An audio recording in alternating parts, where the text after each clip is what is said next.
Buongiorno, siamo al sabato della Biennale, spero che vi stiate divertendo, che stia piacendo questa edizione 2022.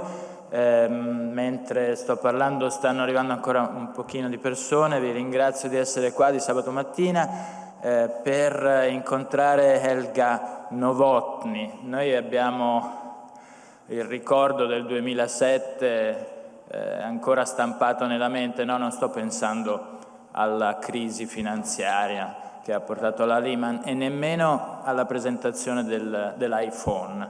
No, nel 2007 la cosa importante che è successa è stata la fondazione dell'ERC, dello European Research Council, che è stato fondato con Helga Nowotny presidente. Ha cambiato il modo di finanziare la ricerca in Europa con una logica che non era legata a forme strumentali della ricerca, ma la curiosità, la capacità di tirar fuori le idee degli scienziati, dei ricercatori europei. Da allora sono successe un sacco di cose grazie allo IRC e un po' ha cambiato non soltanto le possibilità dei ricercatori di portare avanti le loro idee, ma anche l'idea di scienza in Europa, un'idea secondo la quale insomma, la scienza è di per sé un valore, indipendentemente poi dalle sue chiarissime e importantissime conseguenze e ricadute, come si suol dire.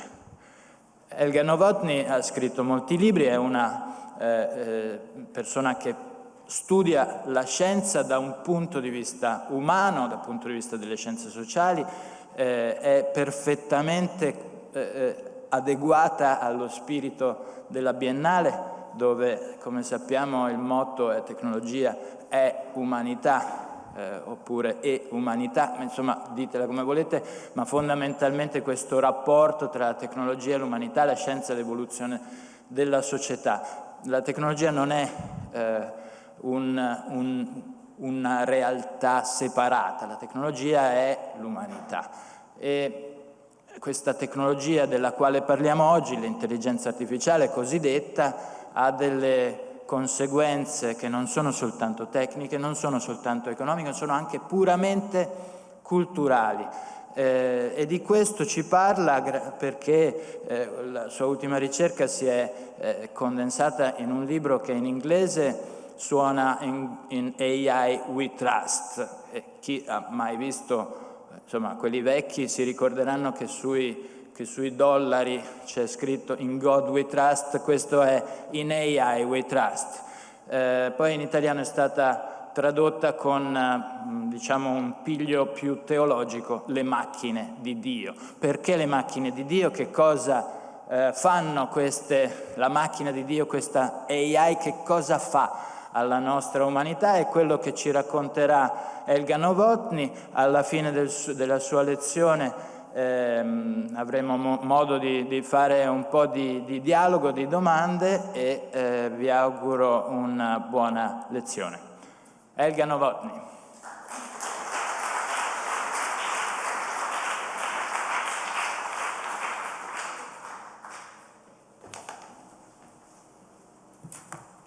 Good morning also from my side. I will speak in English as it was announced.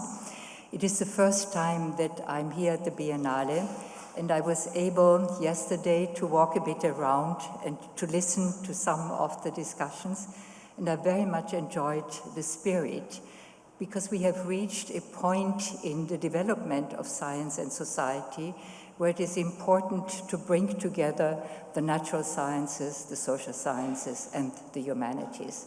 And this also must happen in Polytechnic and other universities. And I very much feel this spirit and I applaud it. Thank you, Luca, for this very kind introduction. And these are just the titles that Luca spoke about. And the way how the titles are translated also reminds us that a Google Translate, an automatic translation, is far away from capturing the cultural context that goes with it. And all the automatic translations are not good at capturing irony.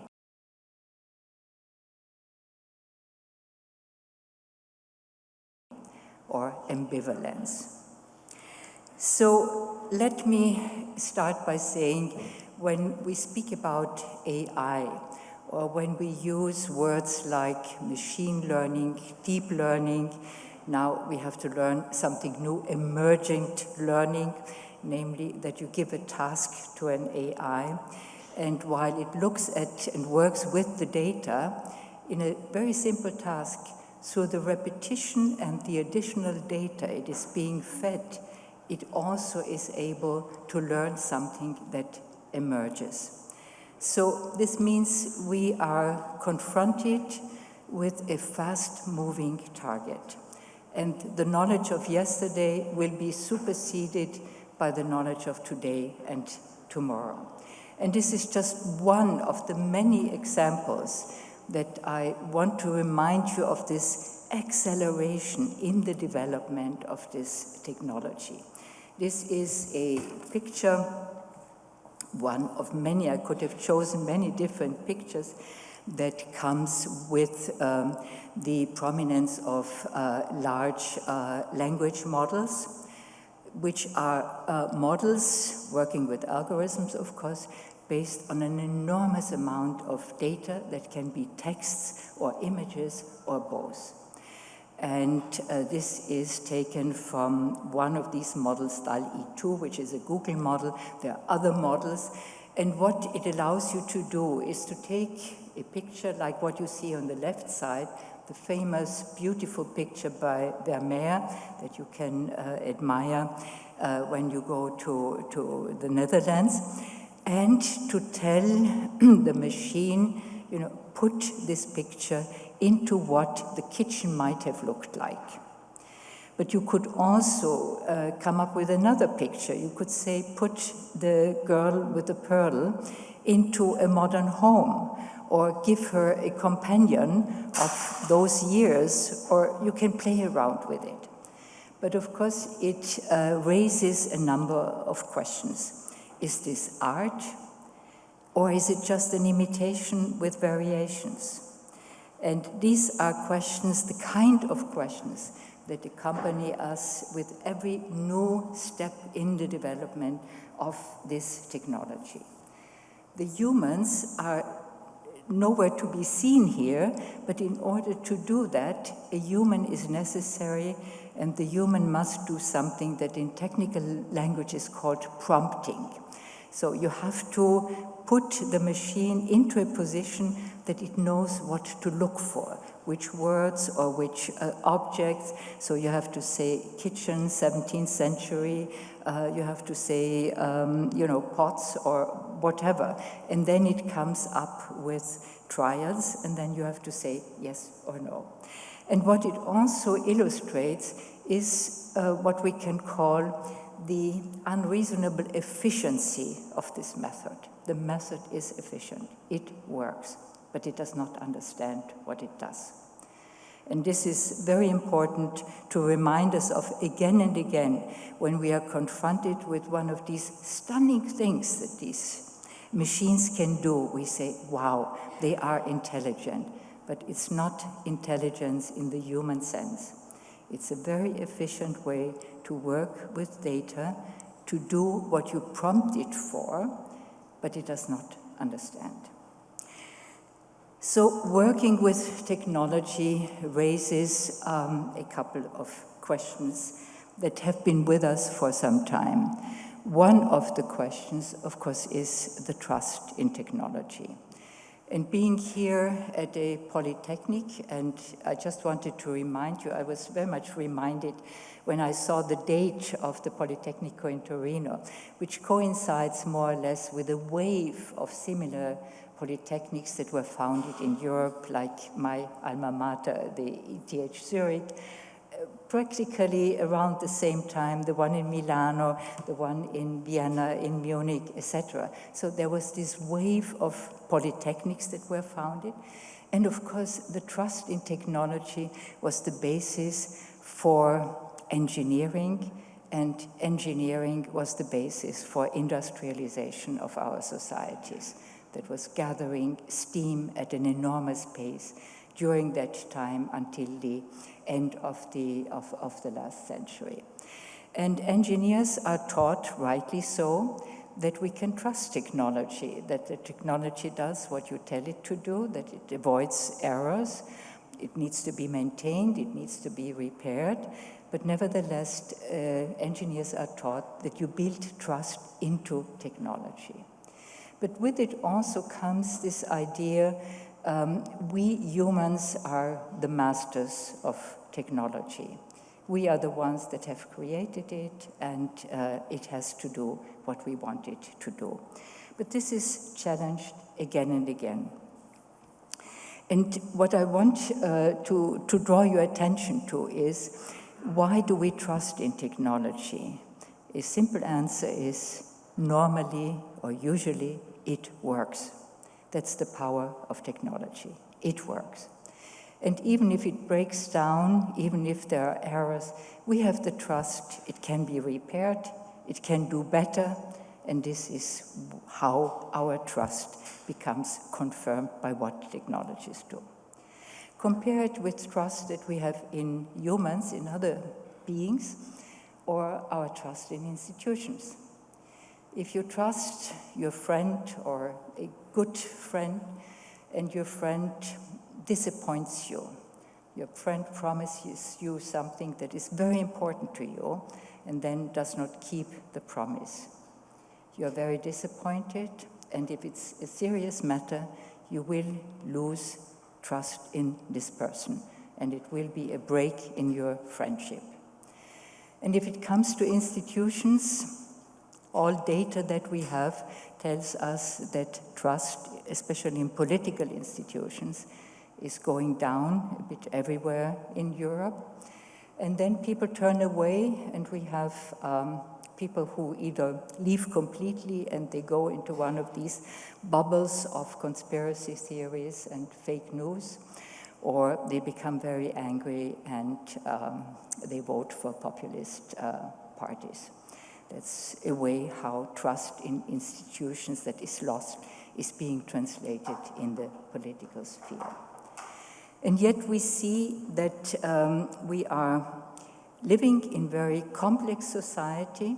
This complexity forces us towards higher level of trust into technologies. They are black boxes, and we need to trust them. If you have an electricity grid, a nuclear power plant, you have to trust up to a certain level, while at the same time, the trust in political institutions declines.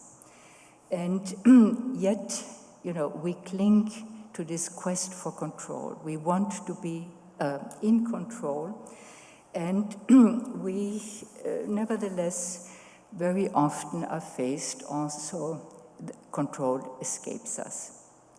And this is why we are grappling today with a number of key issues. Among them is the issue of surveillance, and here Shoshana Zuboff has written the classical work about it, Surveillance Capitalism, where she shows in detail how large corporations are using the data that we give in many ways voluntarily to the providers, to the large corporations, and how this helps to survey us and to reach the point where many people have the feeling the AI knows me better than I do myself, because the corporation has so many data about our preferences, even about our emotions, our physical state of health with the fit bands, etc., etc. So this is an issue because, on the other hand, we cling very dearly to our privacy. And during the pandemic, privacy became an issue when, after some initial problems, nevertheless, in Europe, there was available a tracing app that worked from a technological point of view. Yet it was not adopted because people were afraid once the government uses it, it will use it also after the pandemic, and we don't want it. So this is one of the issues that is with us, that will be with us. Another issue of course, has to do with the way how the social media is eroding the public sphere. I will not go into more detail here. And another issue is the growing inequality that we face in society. It's more than the digital divide, because we see this enormous concentration of economic power. You have followed Elon Musk buying Twitter and the mess he made in the 2 weeks after he appointed himself as the only board member.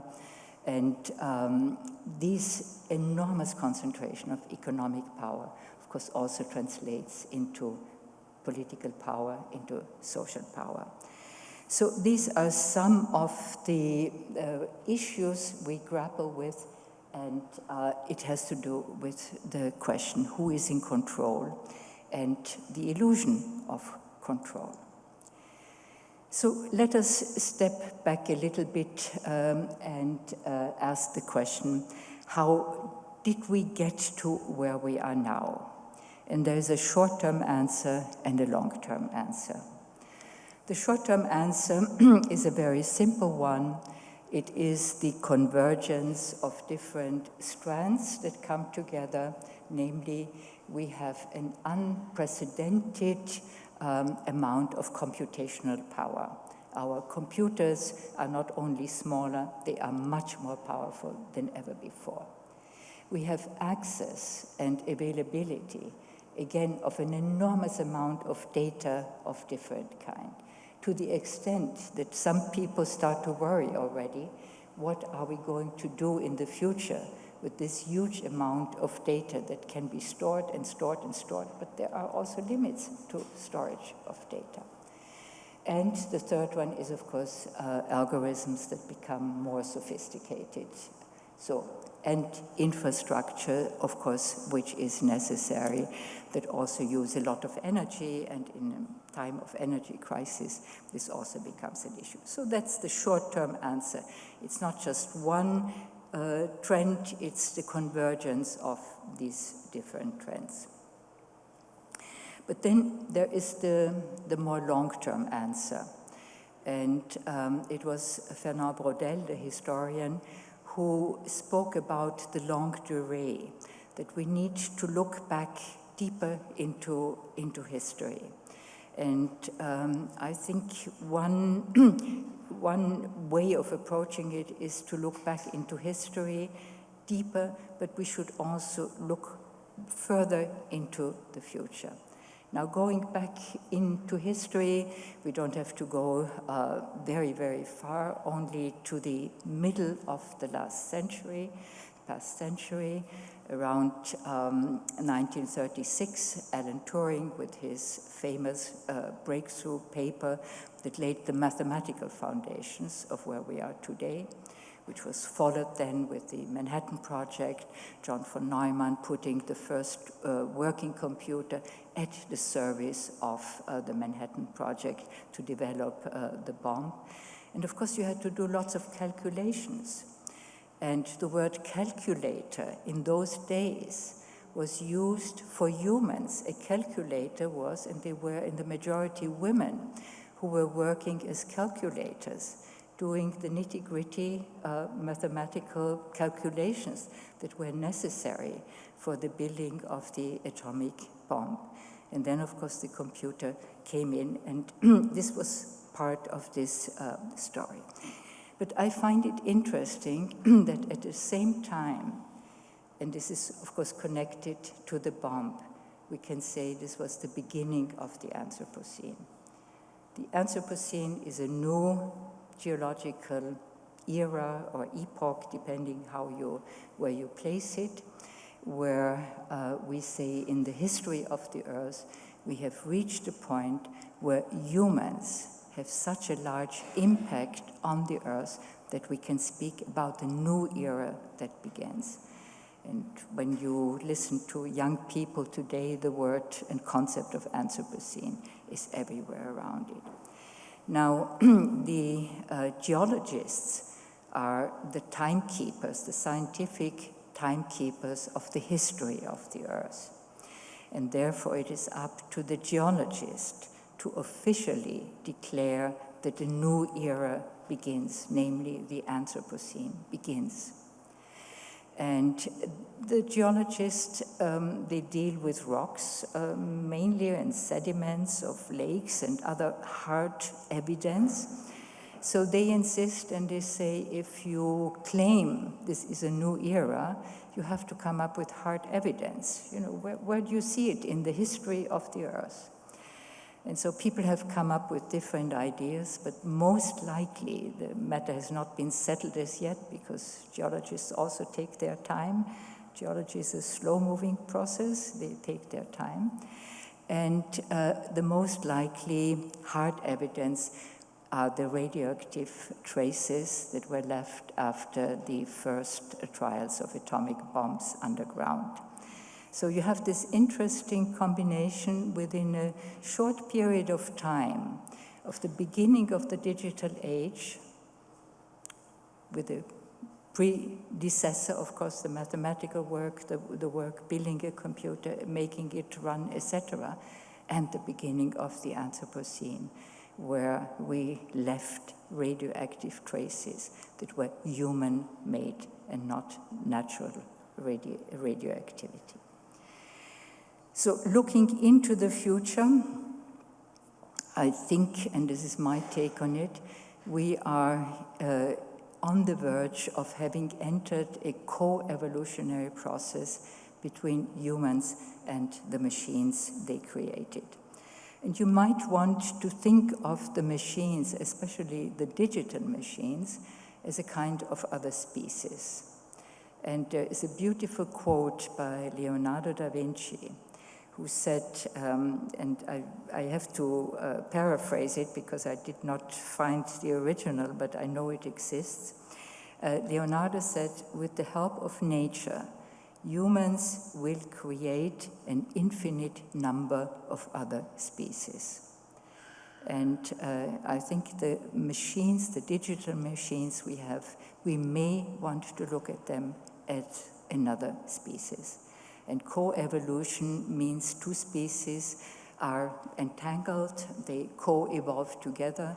One takes something from the other and gives to the other.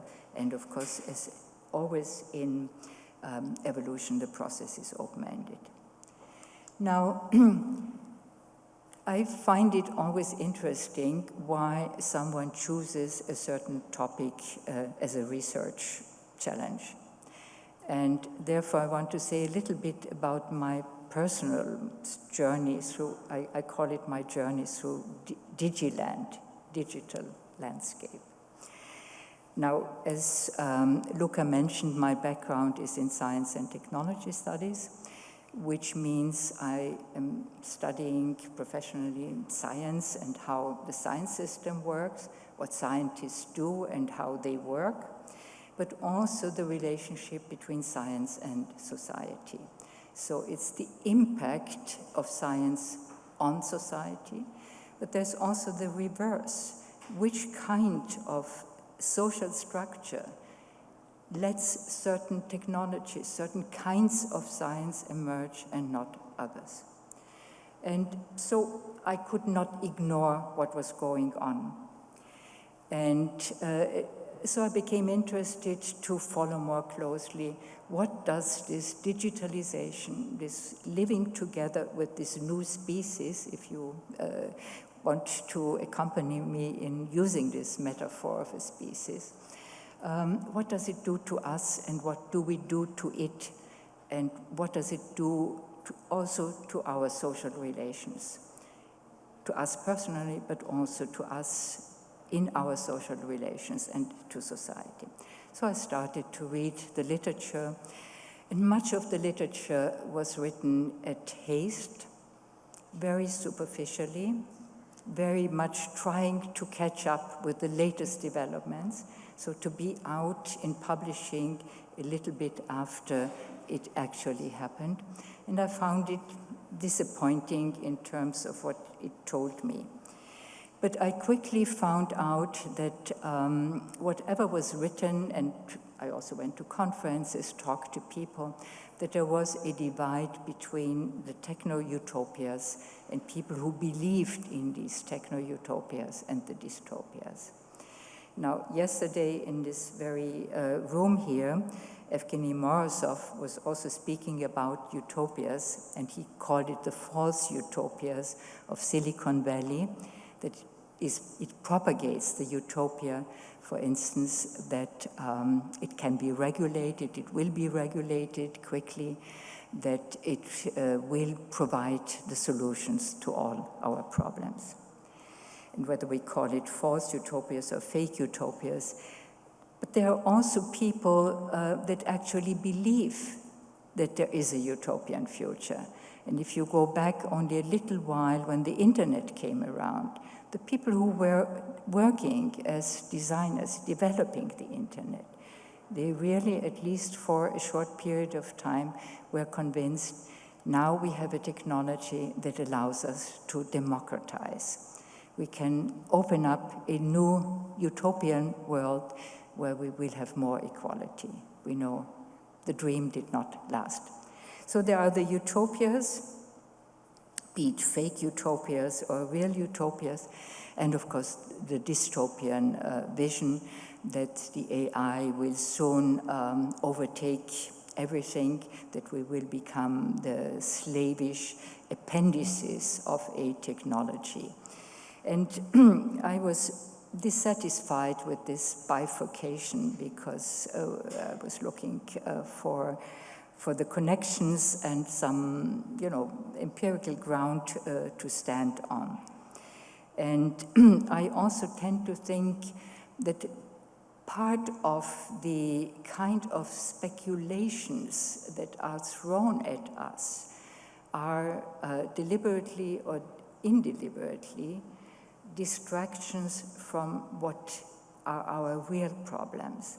That some of these large companies want us to discuss, about human intelligence and, is it now the consciousness of an AI? We are far away to understand human consciousness. Let us not speak about the consciousness of a machine.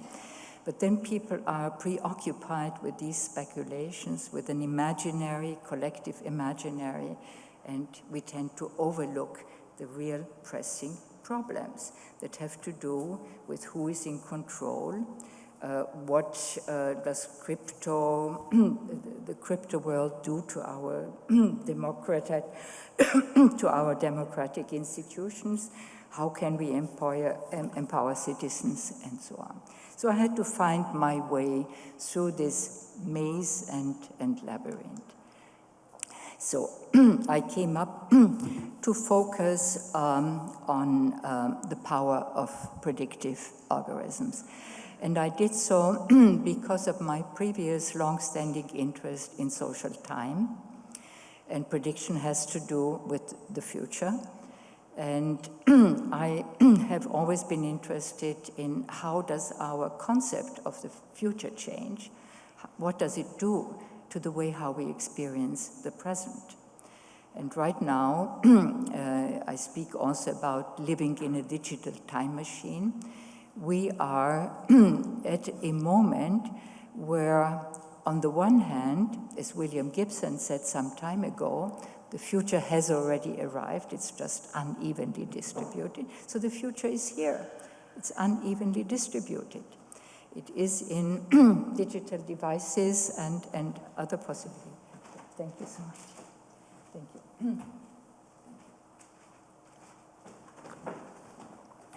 But we also have the past intruding into the present. These days, we have these marvelous pictures that the James Webb Telescope sends to us. And every few weeks, you see new pictures from some far distant galaxies, or how galaxies will collide, etc. And of course, we have the impression that these are things that happen right now, millions of light years away, but we are looking into the past. It's not a present as we have it today. It's the past because the speed of light is relatively slow. And until it reaches us from these immense distances, it's the past, but it intrudes into the present. It becomes part of our present. And this is one of the reasons why the present seems so overloaded. And it's not only that we have no time to do the many things we want to do, it's overloaded. So this was one of the reasons why I thought predictive algorithm is a good topic for me. And the other topic was I wrote a book about the cunning of uncertainty, in Italian, l'astuzia dell'incertezza, where I tried to come up with encouraging people to cope with uncertainty, not to be afraid of uncertainty. And of course, if we turn towards the future, it is uncertain, it remains uncertain. So my take on predictive algorithm is a very straightforward one. In every human culture, people wanted to know what the future holds for them. People were eager to find out what is ahead of them. And so they practiced divination. The Chinese had their oracle bones. In other places, in Africa, the shamans rose chicken bones. In Rome, you had the auspices looking into the bird flocks or into the entrails, and so on. And today, we no longer practice divination, although some people still read horoscopes. But by and large, we still have the same wish to know what the future holds for us. We write official reports, energy report for 2030, 40, etc. And yet, the predictive algorithms are a continuation of the things we used to do. But there are pitfalls when we start to believe too much into their predictions. They do wonderful things when it comes to scientific predictions.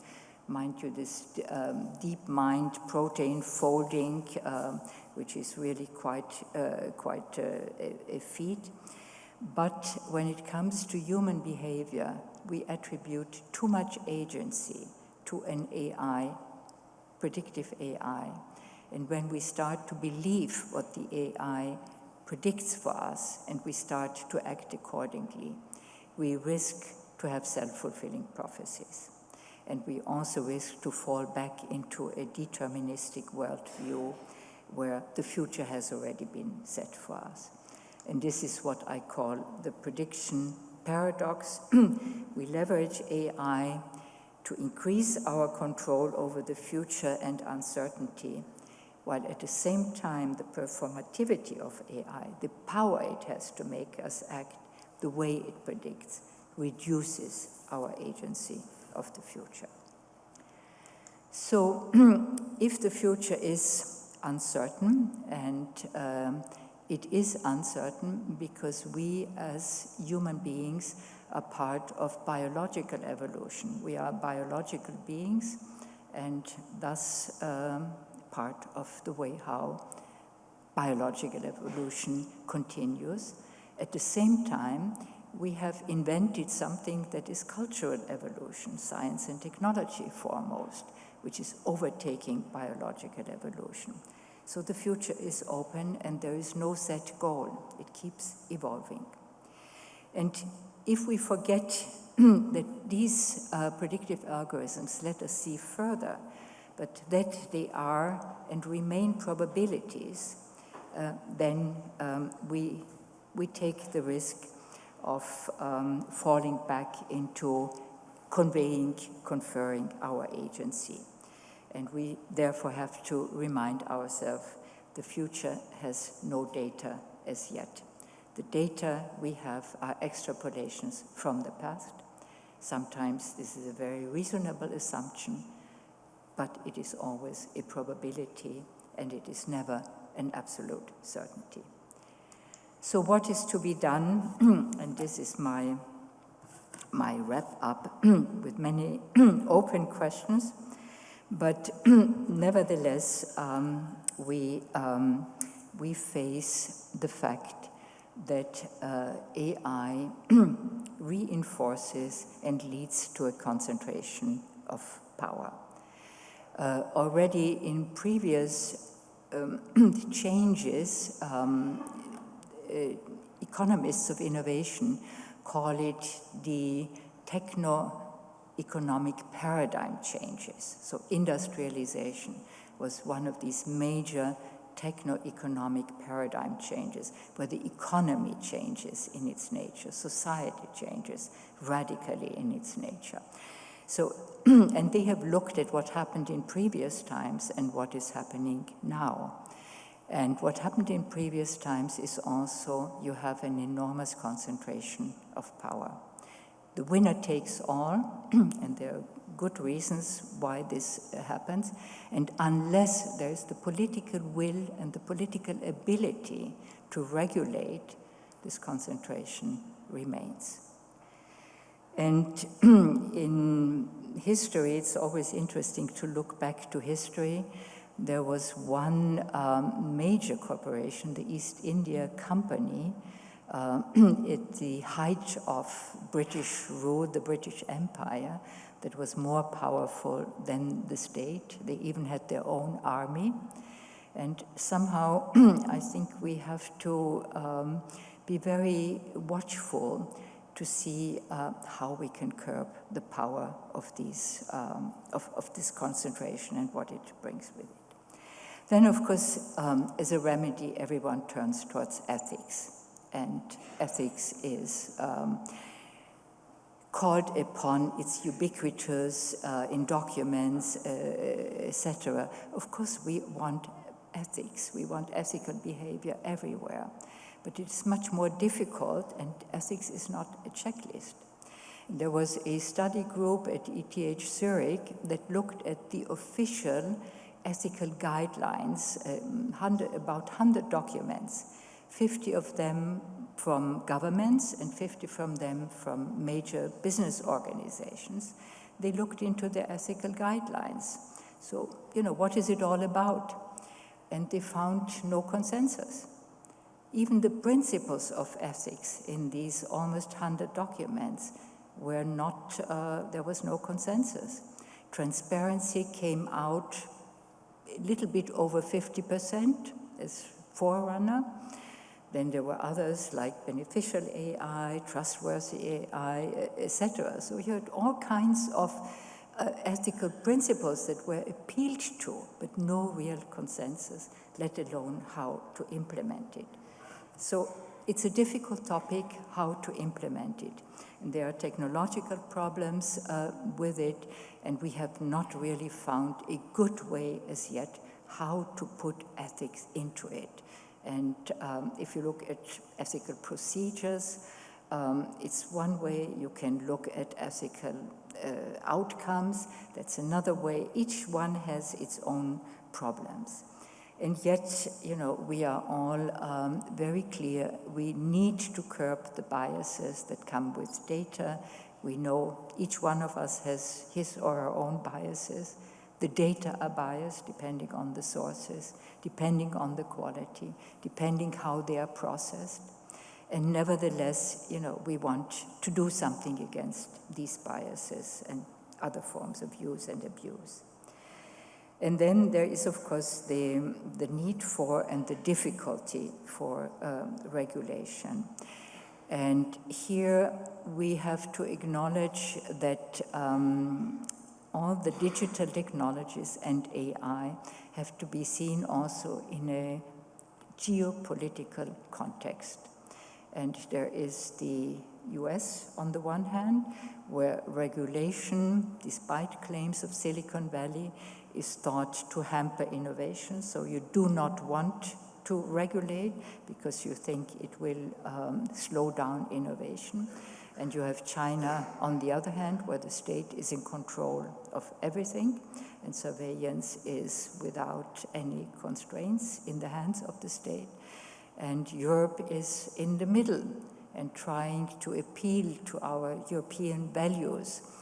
And the European Commission has come out with a series of legislative attempts. There is the Digital Market Act, the Digital Services Act, the Digital Governance Act, the Digital Act, and so on. And yet they all have to be implemented, and we will have to see how far we can get, because it is important to have good legislation, but we also have to see how they are being implemented, and you have to monitor implementation. Otherwise, it remains just an ideal piece of legislative intention, good intention that remains on paper. So I want to finish here because I want to leave time for discussion. I want to say thank you, and I want to leave this thought with you. It's the last sentence of my book in Italian, and my book also has a chapter that is entitled Future Needs Wisdom, because I thought maybe this is what is needed. So thank you very much for your attention.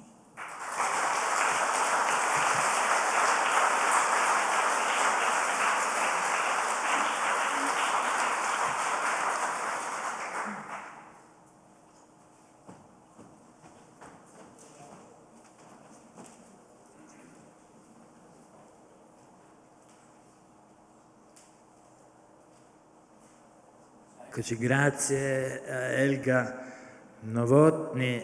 Lei comprende l'italiano, preferisce parlare in inglese, ma insomma è in grado di sentire le nostre domande in italiano. Naturalmente chi vuole può farlo in inglese, non ci sono nessuna limitazione da questo punto di vista. Mi è sembrato uno discorso ricchissimo di punti di riferimento. Uno, volevo proprio un chiarimento, perché se noi diciamo di avere fiducia nella tecnologia perché funziona, è un po' più difficile dire che abbiamo fiducia nella scienza perché non si sa se funziona. È densa di ipotesi, insomma, ha un altro tipo di statuto epistemologico. Ora, nella nostra società, che ha questa tendenza ad essere arrabbiata, sfiduciata nei confronti delle istituzioni, la tecnologia può darsi che funzioni, ma la scienza sicuramente si pone in un territorio di dibattito. Abbiamo vissuto 2 anni nel quale questo dibattito è stato particolarmente significativo. Lei come ne è uscita? Che cosa è cambiato nel suo modo di vedere la fiducia nei confronti della scienza durante questi 2 anni di lockdown, Covid, eccetera? C'è stato un cambiamento, oppure semplicemente abbiamo visto che le posizioni nella società si sono divise, quelli che ci credono, quelli che non ci credono, come se fosse un'opinione? I think there is something that scientists have not done well in the past years, even before the pandemic, and in their communication with society. Because very often what was communicated were beautiful results, the product of research. And this was a way to respond to the pressure on scientists about the usefulness of their work. I mean, after all, it is taxpayers' money. The whole way of measuring impact, tell us already in your research proposal what the outcome will be. So there were a number of structural reasons why the shift was so much on the product. But what was neglected was the process of doing research. And the process of doing research is uncertain. If you know already the result, you are applying knowledge that you already have in a specific context, which is great, but it is not the openness of the research project. This is why in the ERC, we have insisted there are no milestones, there are no delivery points, because you go this uncertain road. And there is a very beautiful metaphor that François Jacob, the Nobel laureate, has once used. And he says there is the daylight side of science and the night science. And in day science, everything has worked beautifully, and you can present to the world the findings that you have obtained. Wonderful. But there's the night side, and nobody sees the night side. And in the night side, your experiment does not work. You have to throw the results into the waste paper basket. You have to start fresh. You are frustrated. You go home in the morning, etc. And yet, it's the other side of the medal.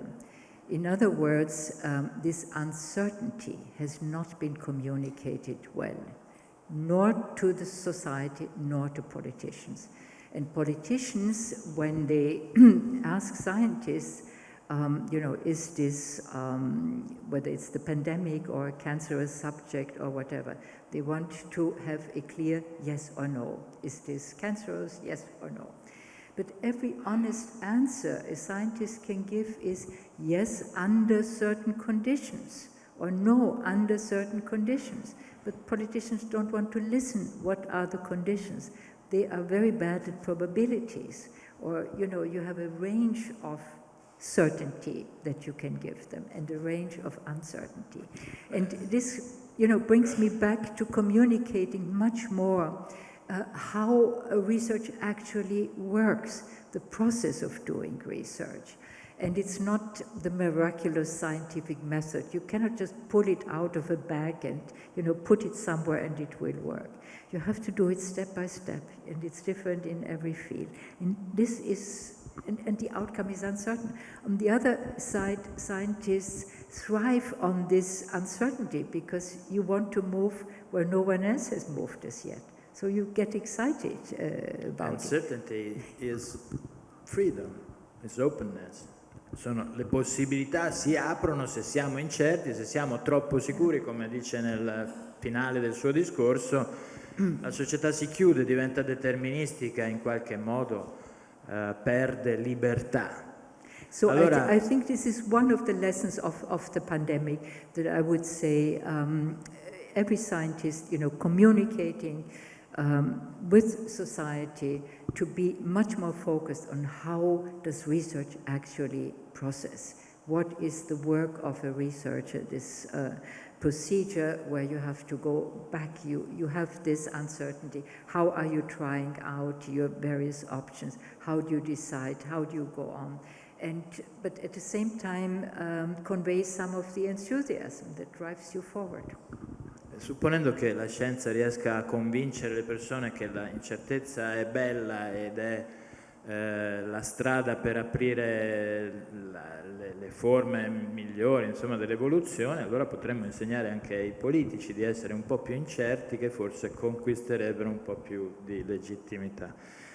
Ok, ma voi vi state preparando, se volete alzare una mano è il momento, eccola là, sono tre, prego, prima lì.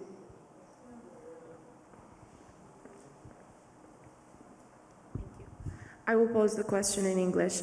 So the thing that, as you were mentioning, there are a lot of pressures to be certain, okay? And it's not just, in my opinion, it's not just that the politicians are so blind not to see uncertainty, but that in general it is required it is your job to show some determination and certainty in a time of uncertainty, okay? And when we look back at statistics, the leaders that people remember are the certain ones, and especially in times of war. They don't remember, unfortunately, the most shaken ones, even though science, unfortunately, doesn't work like that.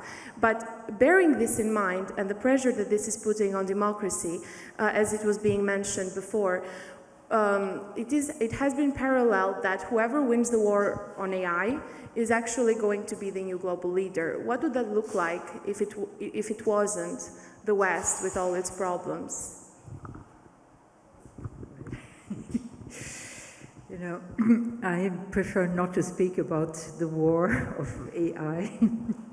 I think one of the worst nightmares is really that we are moving towards autonomous weapons being deployed, because this is really a nightmare if human decisions are completely eliminated and you just program a war and no one can interfere, even if you would want to interfere and to stop a process that can no longer be called back. So this is something that is before our eyes, and just as in the past, previous generations started disarmament talks, and scientists were at the forefront, Americans and Soviets, to try to get some kind of agreement. And I think we have to move again in this direction, because it's humanity, it's all of us that are implicated by if this happens. So in a way, I prefer, not to see it as the most imminent danger, but to see it as something that we have to clearly see in front of us, and we have to start thinking what can be done to forestall it coming. Some weapons were forbidden. I mean, That's right. in some cases, humanity decided that something has not to be done. That's right. And I'm coming from Brussels, so my question will be related to the European pieces of legislation you mentioned.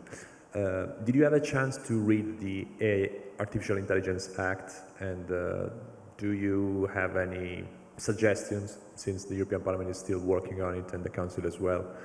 Because there was this proposal suggestion from the Parliament to implement fundamental rights impact assessment. You mentioned ethics. I would like to know from you if you think that an ethical impact assessment should be done as well, or do you think that could be too much, since, for example, other politicians think that self-assessment is not enough for several cases, so there should be a third-party assessment, and I don't know, your tips on this. Thanks. Well, we are getting into a sort of legal philosophical discussion here. What is a good law? But in general, I think one approach that was taken by Brussels legislation was a risk-based approach. And I think this is a very sound approach. In other words, you define risky zones and what is sort of in the green zone, what is an orange zone, what is in a red zone. And so in order to differentiate, risk does not equal risk. You have some risks that are very serious and you have other risks. And probably something similar should be done with the kind of, we all appeal to ethical principles, but how is it being implemented? And it's very important to talk to actual, the designers and developers. And they will tell you it's such a complicated architecture. You cannot just take out one algorithm and turn it into a benign or ethical algorithm. It does not work like this. You have to look for intervention points. Where are the intervention points? And this will differ according to domain. There is not one landscape of intervention points and you can pinpoint it. So, I would only appeal not to over-regulate, because then, it will not fit the empirical reality. On the other hand, to take a differentiated approach. And one of the things that comes up again and again when you talk to a practitioner is they don't know what to do with explainability, for instance, yeah? Because if you take it seriously, you cannot explain what an algorithm does in a way that everyone can understand it, or even that your peers can understand it. Yeah? So why do you put in such a criteria if you know that technologically it cannot be done? So these are some of my answers, but it's really, it's an ongoing discussion that is important. But I think it's good to talk also to people who work in industry. There, of course, you have the problem that much of it is private, and we have far too little in the public domain of the kind of knowledge we would need. And luckily here in Europe, we still have technical universities. If you go to, I was, a couple of years ago, I was in California, and the University of Berkeley, and people complained openly, we no longer get the professors. We need to teach our students because industry pays them so well that we no longer get professors. So, you know, the public that has a right to educate youngsters with the best knowledge available, and then these people, you know, are being bought off by private industry, and we leave it to private industry to discuss these things.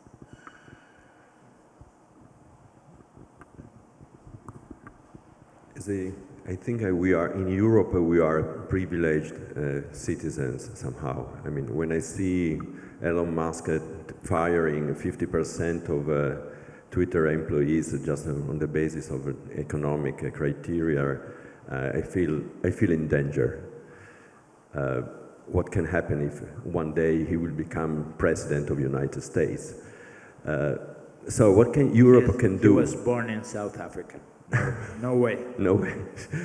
But him or somebody that can represent. What Europe can do, I mean, because of our culture, of our history, we have more, say, feelings on what can be the right limit somehow.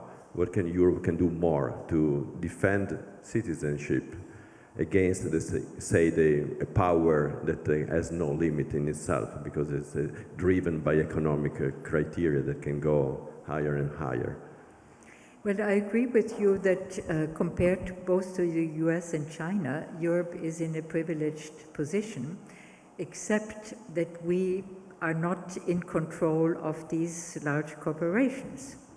And we have difficulty even to get them to pay a minimal amount of taxes that they should pay, while, you know, they earn their money here, and yet they don't pay the taxes they should pay. So this, of course, is our problem. On the other hand, I mean, what can be done? I think the Brussels legislation is a good way forward.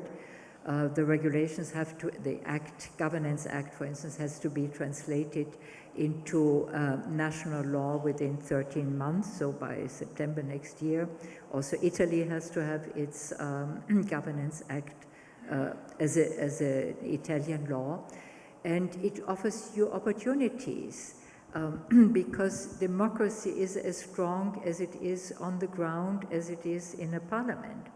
And if people start to realize that, you know, privacy of data, or the way how you govern public data, because the Governance Act is about public data only, you know, it requires a very responsible way of dealing with these data. And you need certain standards, you need a guarantee of quality, you need some kind of institutions that knows where the data are and how you can make them usable and interoperable and reusable, because data are not there for the sake of data only. We want to do something meaningful and useful with them.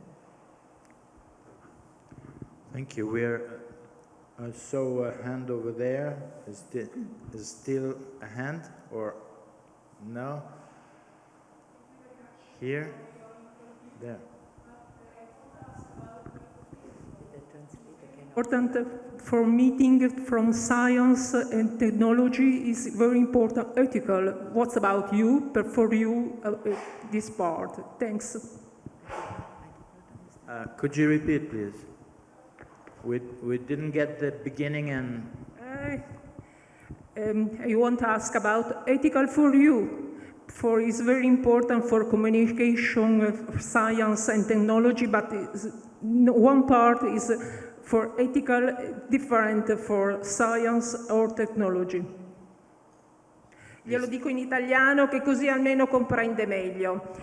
Noi abbiamo bisogno che la parte scientifica comunichi con la tecnologia, però è fondamentale che proprio perché noi siamo esseri umani, che ci sia una componente etica. Cosa pensa lei e qual è la sua componente nel dibattito tra queste due componenti scientifiche in proposito? Grazie. The ethical relationship between technology and science. Is there a priority, an ethical priority to think technology, and is it different from thinking science? Well, I would say, science has to be open for what we don't know as yet. So you don't, and you cannot foresee all the implications of it. Nevertheless, we have ethical principles. You have research integrity, the way how to conduct scientific research. You have something like responsibility. Many universities now have adopted a code of conduct of integrity research, responsible research. So we have ethical, pillars and ethical guiding principles for science. And for technology, once we have the law, what you can do with technology, what not. We have some relatively weak, but we have some international agreements. But it's an ongoing process because it's this fast-moving target, both science and technology. So you have to always look what is happening on the ground and where do we have to also live up to our own ethical principles. And there's an individual responsibility, but there's also a collective and an institutional responsibility. And universities also have an institutional responsibility.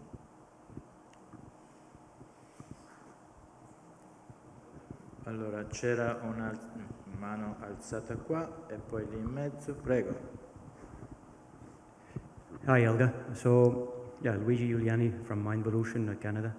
I'd like to know your point of view on singularity, how this will play in the future for essentially when human being becomes obsolete. So the government, science committees will have no more say in defining these safeguards, in defining the future of how we think, how we build these worlds, right? So it would have been interesting to understand how singularity would play in your session and understand how it would be modeled. Thank you. Yeah. Well, singularity, as you know, and probably everyone else here, was a concept that was introduced by Ray Kurzweil, and he means the further point ahead in time, so an evolutionary perspective that might be around 2042, where the capability of AI taken all together is superseding what humans can do. Now, this is a hypothesis, it's a speculation. It might happen. I doubt that it will happen for many reasons, but it is one of these projections. Every technology makes us look into the future as a huge projection screen. And it's our collective imagination of what might happen in the future. And of course, everyone is free to project their own future imaginations into it. it has repercussions on what we do today.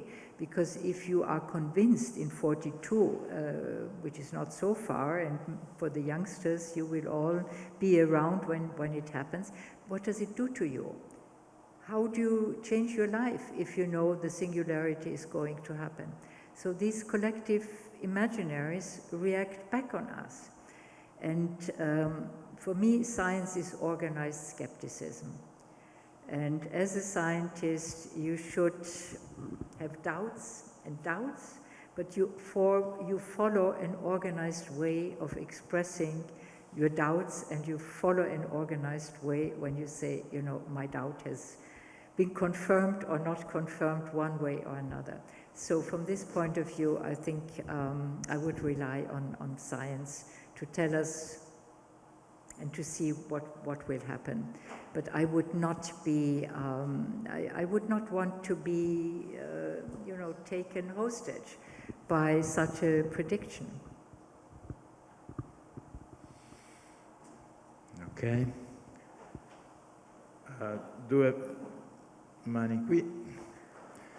We are going to finish our time, but of course I'm happy to hear your Europe and the European Commission has been mentioned in various answers you gave us.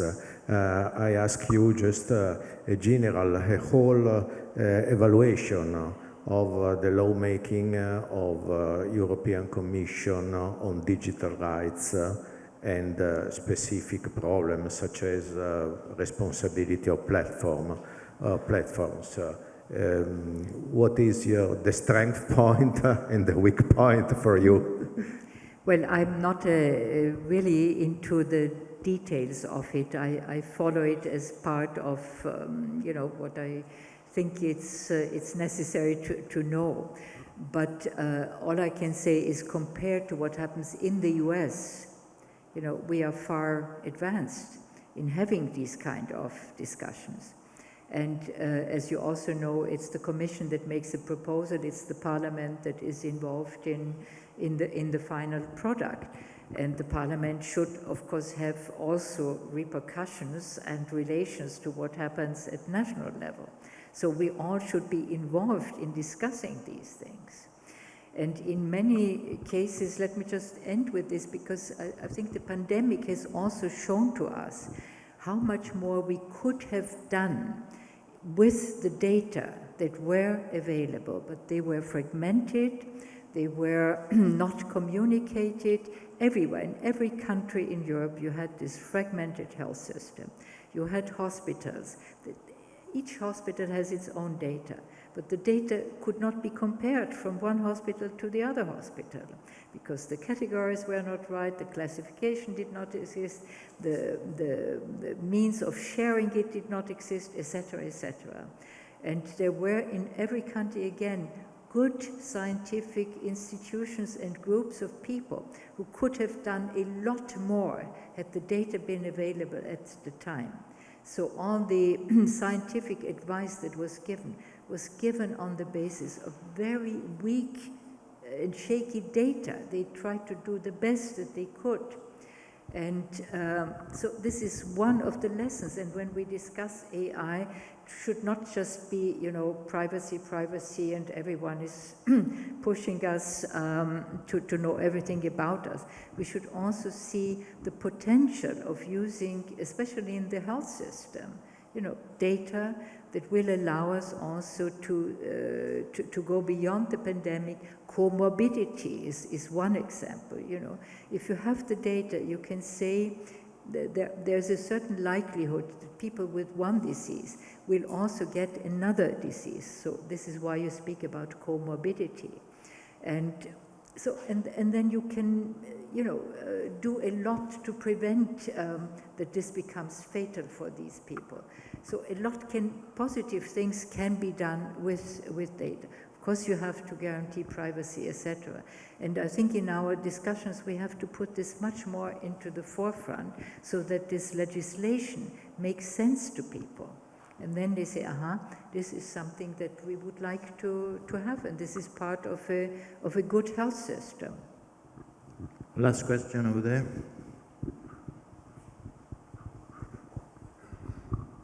Hello. Thank you very much. I just want to start from seeing technology as a religion, as you were mentioning, for trusting, belief, and divination. So, thinking that historically religion has always shaped society at the end, right? It's determined the rules on which society built up, right? So, who are the prize today, and how can we make them accountable about the way they are shaping the society?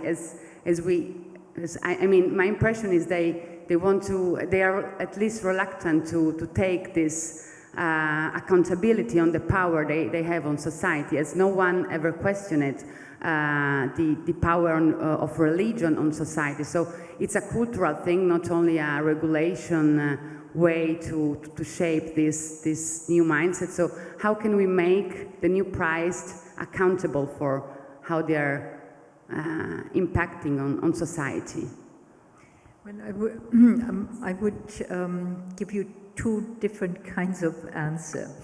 One really is to go the path of regulation, and this is a question of political power and political will. And unless these large corporations that own algorithms, that are black boxed, we have no idea what the algorithm is, what it actually does, except we see the outcome. There's no obligation to open it up, to know anything about it. So if you don't agree with the outcome, what can you do in order to curb the influence of this? But this is a question of regulation, and you need to have the political power also to implement it, to monitor it, to have penalties. What the law does. The law is a social technology. And in order for the law to work, you need to follow up to the very end, and you have to do it in a fair and transparent way, according to the rules. And the other answer, of course, as with religion, I mean, you had doubts about religion from before the Enlightenment, during the Enlightenment, ever after. So, people have to begin to see that technology is human-made. There are different actors, there are vested interests in keeping a technology, doing, and we can see it in an everyday way how it works with us. These predictive algorithms, by these clever people who get well paid, they work in these large corporations, but they have refined the way to make you want to see certain things that they want you to see because it is in their interest. And their interest is a profit interest, but they want to keep you doing it. And this is why some of this becomes addictive. And they have seen through the psychological mechanisms that make youngsters, wanting to do and get certain results. So this is known, but we have to wake up to it and say, wait a moment, I don't want to be completely captured by it. I want to keep my own judgment, my own identity. Yeah, that would be, in any case, interesting to see if regulation could come to start a lawsuit against priests if I don't go to paradise after having done exactly what they preached. But I don't know if that's a correct approach. Then, thank you very much for this discussion and for the public.